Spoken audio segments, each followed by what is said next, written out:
Hello and welcome back to lesson logics. Now next is bar graph.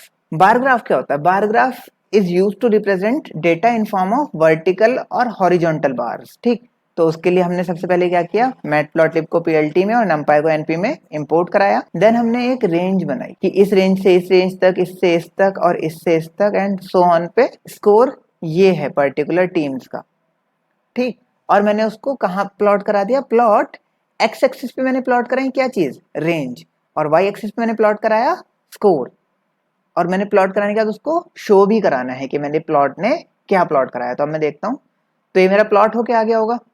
Plot होने के बाद मेरे पास इसमें भी अगर मैं देखूं, प्लॉट होने के बाद मेरे पास ये नहीं पता चल रहा है कि मुझे एक्स एक्सिस पे क्या है, वाई एक्सिस पे क्या है और ये ग्राफ किस चीज के लिए है। तो उसके लिए मैं similarly X label, Y label और टाइटल लगा सकता हूँ। तो जैसे कि लास्ट ग्राफ में हमने देखा था कि जब हमें एक्स लेबल लगाना होता है तो मैं पीएलटी डॉट एक्स लेबल का यूज करता हूँ। तो जो भी मैं यहाँ पे दूंगा, फॉर एग्जाम्पल मैं दे देता हूँ एक्स एक्सिस, यहाँ पे मैं दे देता हूँ वाई एक्सिस, या फिर अगर मैं रन कोड या ओवल छोड़ देता हूँ तो वो चीज एक्स एक्सिस या वाई एक्सिस पे आ जाएगी। ठीक है, अभी मैंने यहाँ चेंज किया इसको तो वापस से ये ओवर्स आ गया। और जो भी मैं टाइटल में दूंगा, यहाँ टाइटल में मैंने जो भी दिया वो हो जाएगा क्या कि ये टाइटल जो आया मेरा ग्राफ के ऊपर, ये टाइटल क्या आएगा। ठीक, टाइटल वगैरह देने के बाद मैं ग्राफ को शो करा दूंगा, पीएलटी डॉट शो करा के वो शो हो जाएगा। ठीक है, देन हॉरिजॉन्टल बार ग्राफ, ये तो था मेरा वर्टिकल बार ग्राफ की जब मेरे पास एक्स एक्सिस पे रेंज थी और वाई एक्सिस मेरे को बता रही थी उसका क्या मैग्नीट्यूड है। तो नाउ अब मैं देखता हूँ कि जब मेरे एक्स एक्सिस मुझे बताएगी कि क्या मैग्नीट्यूड है और वाई एक्सिस बताए कि उसका क्या रेंज है। तो उसके लिए मैंने क्या किया, सिंपल मुझे करना है कि रेंज और स्कोर में सब चीजें सेम पास करूंगा। मैं यहाँ पे क्या कर दूंगा, बार एच। बार एच का मतलब होता है बार हॉरिजॉन्टल, कि मुझे हॉरिजॉन्टली बार को प्लॉट करना है कि जो मेरा ऊपर वाला फिगर ड्रॉ होता उसका ठीक हॉरिजॉन्टल वर्जन मेरे पास ड्रॉ होके आ जाए, या फिर 90 डिग्री पे रोटेट होके मेरे पास सेम फिगर आ जाए। तो उसके लिए मैंने बार एच फंक्शन का यूज किया और मेरे पास ये फिगर ड्रॉ होके आ गई। अब मैं इसका कलर भी चेंज कर सकता हूँ, सारी चीजें सिमिलरली मैं कर सकता हूँ। ठीक है, अब देखेंगे मल्टीपल बार ग्राफ्स की। ये तो था जब तक हमने एक ग्राफ के अंदर सिंगल वैल्यूज रखी हैं कि एक ही वैल्यू थी जब मेरे पास एक ग्राफ के अंदर आनी थी। अब मैं देखता हूं जब मेरे पास मल्टीपल बार ग्राफ्स होते हैं कि एक बार किसी और वैल्यू को रिप्रेजेंट कर रहा है और दूसरा बार किसी और वैल्यू को। फॉर एग्जांपल मेरे को दो कंपनियों का डेटा रिप्रेजेंट कराना था, तो दो कंपनियों का डेटा रिप्रेजेंट कराने के लिए मैंने क्या किया कि ये मेरे पास ईयर्स थे कि इन इन ईयर्स में कंपनी का टर्नओवर कितना रहा है। तो कंपनी वन का 1, 2, then 3.2, then 4, then 4.5, then 5। Company two का 1.5, 2.2, 3, 3.6, 4.5 एंड 4.4। अब यहाँ से हम देख सकते हैं कि पहले कंपनी टू का टर्नओवर ज्यादा था पर धीरे धीरे वो कंपनी वन से कम हो गया। अपने से तो अभी भी हायर है बट कंपनी वन का टर्नओवर धीरे धीरे आगे निकल गया। तो इसको प्लॉट कराने के लिए हमें क्या करना पड़ेगा, अगर मैं ये -0.5 प्लस 0.5 नहीं देता हूं तो इससे क्या होगा। सिंपल, सबसे पहले मैं ये देखता हूं कि अगर मुझे एक कंपनी का डेटा प्लॉट कराना है तो मैं क्या करूंगा, मैं सिंपल एक बार प्लॉट दूंगा और उसको प्रिंट करा दूंगा। एक बार प्लॉट को मैंने प्रिंट कराया तो ये सारी चीजें आपको पता ही है कि क्या क्या है। ये इसका लेबल है कि ये कंपनी वन का डेटा है, ये चीज है कि ये रेड कलर कंपनी वन के डेटा को शो कर रही है और उसकी विड्थ 0.8 होगी। उसके साथ साथ में क्या है, y माइनस 0.5 अगर हम यहाँ पे नहीं लगाते हैं तो अभी आप देखेंगे जब मैंने 0.5 लगाया हुआ था तो ये सेंटर से थोड़ा साइड में था। अब मैंने उसको हटा दिया है तो अब ये एग्जैक्ट सेंटर पे आ गया है। उसके साथ साथ जब मैंने दूसरी कंपनी का डेटा दिया तो क्या रहेगा, अब मेरे पास दोनों डेटा सेंटर पे हो जाएंगे। सेंटर पे हो जाएंगे यानी कि अब एक डेटा मेरा इस सेंटर पे, दूसरा इस सेंटर पे। अब क्या हुआ कि जैसे मेरा रेड का प्लॉट नीचे है तो ग्रीन मेरा ऊपर आ गया, तो मुझे पता नहीं चला कि ग्रीन कितना हायर है रेड से। यहाँ पे रेड हायर है तो यहाँ पे पता चल रहा है कि रेड इज हायर, बट जहाँ पे ग्रीन हायर है वहां पे ग्रीन का पता नहीं चल रहा है। ठीक है, तो उसको देखने के लिए हम क्या करेंगे, अब हम क्या करेंगे, जो प्लॉट वन जो हमारा पहला वाला बार है उसको हम इससे -0. इस साइड खिसका देंगे और जो दूसरा वाला बार है उसको -0.5 इस साइड खिसका देंगे। तो हम यहाँ पे क्या करेंगे, -0.5 इसको किया तो दूसरे वाले को हमें +0.5 करना पड़ेगा, या फिर हम इसको +0.5 कर सकते हैं और इसको -0.5 कर सकते हैं। ठीक है, तो ये आ गया मेरे पास कंपैरेटिव एनालिसिस। ठीक, अब अगर मैं इसको प्लस चेंज करता हूँ साइन को तो क्या होगा, मेरे पास कलर चेंज हो गया। अगर आपने नोटिस किया होगा तो कि कंपनी 1 और कंपनी 2 के लिए तो कलर सेम रिप्रेजेंट कर रहा है, बट डेटा स्वैप हो गया है। ठीक है, अब यहाँ पे मैंने एक नई चीज यूज की है एक्स लेबल, वाई लेबल और टाइटल के अलावा। वो क्या है, that is PLT dot legend. जब मैं किसी ग्राफ में एक से ज्यादा चीजों को रिप्रेजेंट करा रहा हूं तो वहां पे मुझे कैसे पता चलेगा कि कौन सा कलर किस चीज को रिप्रेजेंट कर रहा है या फिर कौन से वाले बार्स किस चीज को रिप्रेजेंट कर रहे हैं। तो उस चीज के लिए मैं लगता हूँ PLT dot legend. PLT dot legend क्या करेंगे, ये जो ब्लॉक यहाँ पे ड्रॉ हुआ है इसमें रेड कंपनी 1 को शो कर रहा है, ग्रीन कंपनी 2 को शो कर रहा है।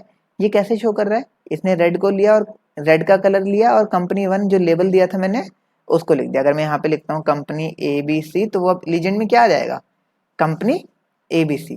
तो जो मैं यहाँ पे लेबल दूंगा और ये कलर दूंगा ये मेरा लीजेंड के अंदर शो होगा। ठीक है, तो ये काम होता है लीजेंड का मेरा, कि जब मेरे को कंपैरेटिव एनालिसिस करनी होती है, कंपेयर करना होता है दो चीजों को, तो मैं इस तरीके से कंपेयर कराता हूँ। नाउ नेक्स्ट इज कि जब मुझे x को लिमिट देनी हो कि x एक पर्टिकुलर लिमिट से दूसरी पर्टिकुलर लिमिट के बीच में चले, तो मैंने क्या किया, एक्स लिम मैंने दे दिया कि 2008 से 2022 तक का डेटा मेरे पास आ जाए। तो अब क्या होगा, जैसे 2008 में कोई डेटा है नहीं मेरे पास तो वहां पे कुछ ड्रॉ नहीं होगा, बट वो ग्राफ में रहेगा, शो होगा। इधर 2022 का मेरे पास कोई डेटा नहीं है पर वो ग्राफ में शो होगा क्योंकि लिमिट मैंने वहां पे दी हुई है। ठीक है, next thing is histogram. Histogram similar होता है बिल्कुल किसके, बार प्लॉट के। बार प्लॉट के सिमिलर होता है, बट हिस्टोग्राम में क्या होता है, it represent the values grouped in beans और इंटरवल्स। की कोई भी वैल्यूज किसी एक इंटरवल में या बिन्स में ग्रुप्ड होंगी, उनको रिप्रेजेंट करने के लिए हम हिस्टोग्राम का यूज करते हैं। तो हम देख लेते हैं कि हिस्टोग्राम कैसे। अगर मैं बार प्लॉट देता तो बार प्लॉट क्या करता है, 1 2 3 4 को एक्स वाई पे नॉर्मली प्लॉट कर देगा, इतने ऊंचे ऊंचे वो एक्स के वो बना देता एरोज रादर देन किसी और को करने के। अब मेरा इसने क्या किया, मेरा इसने कहा कि 1 to 5 तक कितने अकरेंस हैं एक्स के अंदर 1 की, उतने नंबर ऑफ 1 पे प्लॉट करा दिया। कितनी अकरेंस है 2 की, उतने नंबर के लिए 2 की हाइट रख दी। कितनी अकरेंस है 3 की, उतनी 3 की हाइट रख दी। और कितनी अकरेंस है 4 की, उतनी 4 की हाइट रख दी। जितनी अकरेंस है 5 की, उतनी 5 की हाइट रख दी। एक्स के अंदर मैंने रखा हुआ है जहां से मुझे ये देखना है कि इस पर्टिकुलर लिस्ट के अंदर कौन सा वेरिएबल कितने नंबर ऑफ टाइम्स अकर कर रहा है, कि कौन से बिन की वैल्यूज कितनी है। ठीक, और मैंने बिन्स वैल्यू कहाँ पे दी है, वाई के अंदर। वाई क्या देख रहा है कि वाई की वैल्यू 1 रहेगी, फिर 2 के लिए फाइंड आउट करेगा, फिर 3 के लिए, फिर 4 के लिए, फिर 5 के लिए, और ये ड्रॉ करके कुछ ऐसा ड्रॉ कर देगा। तो अभी ये बिल्कुल यहां से लगा हुआ मेरे पास हिस्टोग्राम प्लॉट है। अभी अगर मैं चाहता हूं कि थोड़ा सा हिस्टोग्राम थोड़ा दूर दूर प्लॉट हो तो उसके लिए मुझे क्या करना पड़ेगा, मुझे आर विड्थ देनी पड़ेगी। वो कितनी देनी पड़ेगी, थोड़ी कम करनी पड़ेगी। 1 से जितनी कम करूंगा मेरा उतना दूर ये होता जाएगा। जैसे 0.9 किया थोड़ा कम दूर हुआ, 0.5 किया तो थोड़ा ज्यादा दूर हो गया। ठीक है, हिस्टोग्राम टाइप में मैंने बार रखा है कि हिस्टोग्राम जो चाहिए मुझे बार प्लॉट में चाहिए। ठीक, उसके बाद क्या होता है कि यहाँ पे था मेरे को आउटलाइन नहीं पता चल रही थी हिस्टोग्राम की, तो मैंने एक और पैरामीटर है एज कलर, उसका यूज किया है हिस्टोग्राम फंक्शन से। हिस्टोग्राम फंक्शन से एज कलर का यूज करके आप देख पाएंगे, यहाँ पे नोटिस कर पाएंगे कि एज का कलर ब्लैक हो गया है। अगर मैं यहाँ पे ब्लैक की जगह सिर्फ बी देता हूँ तो एज का कलर ब्लू रहेगा। और अगर मैं यहाँ पे क्या देता हूँ, क्योन देता हूँ तो वो क्योन हो जाएगा। अगर मैं यहाँ पे रेड देता हूं तो वो रेड हो जाएगा। ठीक है, तो एज कलर मुझे जो भी रखना है वो मैं रख सकता हूं। Then next is X label Y label. अब मुझे यहाँ पे पता नहीं चल रहा था कि ये किस चीज को रिप्रेजेंट कर रहा है, ये किस चीज को रिप्रेजेंट कर रहा है। तो उसके लिए क्या होता है, उसके लिए होता है X label Y label. X label क्या करेगा, एक्स लेबल बताएगा कि लेबल ऑफ एक्स क्या है, कि मतलब एक्स किस चीज को डिनोट कर रहा है। लेबल ऑफ वाई बताएगा कि वाई किस चीज को डिनोट कर रहा है। जैसे एक्स किसी एक यूनिट को डिनोट कर रहा होगा, वाई उसके एम्पलीट्यूड या फिर उसके मैग्नीट्यूड को डिनोट कर रहा होगा। और टाइटल ऑफ ग्राफ बताएगा मुझे कि ये ग्राफ किससे रिलेटेड है। ठीक, इसने मेरे लास्ट यूनिट को दिखाया ही नहीं है, उसके लिए मैं 6 और रख देता हूं। तो मेरी लास्ट यूनिट भी यहाँ पे रिप्रेजेंट हो गई है। जैसे मैंने 6 रखा तो लास्ट यूनिट रिप्रेजेंट हुई है, जब तक मैंने 6 नहीं रखा तो मेरी लास्ट यूनिट रिप्रेजेंट नहीं हो रही थी। Now next topic is saving plot to a file. जब हम किसी फाइल में एक प्लॉट को स्टोर करना चाहें, जैसे कि मैंने अगर ये बार प्लॉट बनाया, मैं चाहता हूँ इसको किसी फाइल में स्टोर करना, तो मैं क्या करूँगा, सबसे पहले तो मुझे वो बार प्लॉट बनाना पड़ेगा। तो फॉर एग्जांपल मैंने एक बार प्लॉट बना लिया है एक्स एंड वाई को यूज करते हुए। plt डॉट बार मैंने बनाया, उसमें एक्स लेबल वाई लेबल दिया, उसका टाइटल दिया। इसमें मैंने क्योंकि एक ही बार बनाया है तो मुझे यहाँ पे लेजेंड की जरूरत नहीं पड़ी है। नाउ मैं चाहता हूँ इसे एक फिगर में स्टोर करना, दैट इज जेपीईजी में स्टोर करना। JPEG is a image file. तो मैंने एक फाइल का नाम रख दिया scatter डॉट जेपीईजी और plt डॉट शो कर दिया कि मैंने plt में जो भी अभी ड्रॉ हुआ है उसको कहाँ क्या कर दिया, पहले स्कैटर में स्टोर कर दिया और फिर उसको शो करा लिया। तो देखते हैं, और मैंने ये कहाँ पे है, जहाँ पे मेरी फाइल रहेगी वहीं पे रहेगा। जैसे कि मेरे इस फोल्डर के अंदर विजुअलाइजेशन वाली फाइल है, डेटा विजुअलाइजेशन की, तो अभी आप देख सकते हो यहाँ पे कोई भी स्कैटर के नाम से इमेज नहीं है स्टोर। तो हम इसको रन कराते हैं सेल को। रन कराने के बाद देखेंगे आप यहाँ पे ये प्लॉट ड्रॉ हो गया है। और अब देखते हैं क्या स्कैटर कोई इमेज आ गई है। ये स्कैटर इमेज आ गई है जिसमें सेम प्लॉट है जो कि मेरा नोटबुक में प्लॉट हुआ था। ठीक है, अगर मुझे इसे पीएनजी के अलावा या फिर जेपीजी के अलावा किसी और फाइल में स्टोर कराना है, फॉर एग्जांपल मैं इसको पीडीएफ में स्टोर करा के देख लेता हूँ। मैं कराता हूँ पीडीएफ, नाउ स्टोर। तो अब देखते हैं, यू कैन सी हियर कि स्कैटर डॉट पीडीएफ एक फाइल क्रिएट हो गई। तो इसको खोलते हैं, यहाँ पे ये सेम फाइल पीडीएफ के अंदर आके स्टोर हो गई है। ठीक है, तो ये तो था कि हम किसी भी फिगर को, किसी भी प्लॉट को एक फाइल में कैसे स्टोर कराएंगे पीएलटी का यूज करते हुए। अब देखते हैं क्या अगर मैं plt डॉट शो के बाद plt डॉट सेव फिगर लगाता हूँ तो उससे क्या इफेक्ट पड़ेगा।